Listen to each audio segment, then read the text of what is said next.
Evelyn Henninger sits in her first floor apartment living room and is kept company by her collection of watercolor paintings and her crochet handiwork. She says looking at her artwork and crocheting are her favorite things to do these days.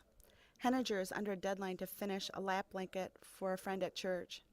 She rarely turns on the television or radio during the day. She has trouble hearing.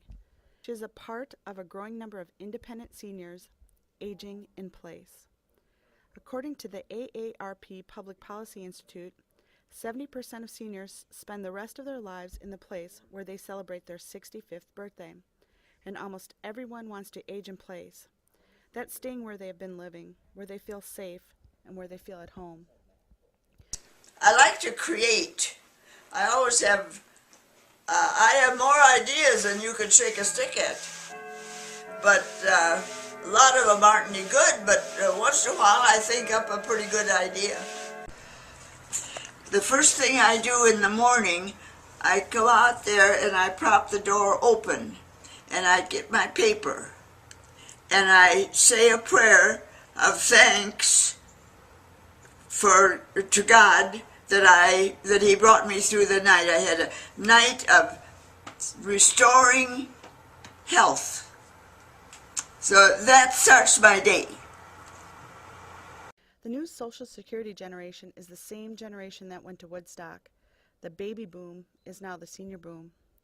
According to the Wisconsin Aging Network, by the year 2030, 1 in 4 people living in Wisconsin will be at least 60 years old, nearly doubling that population to a total of more than 1.3 million senior citizens.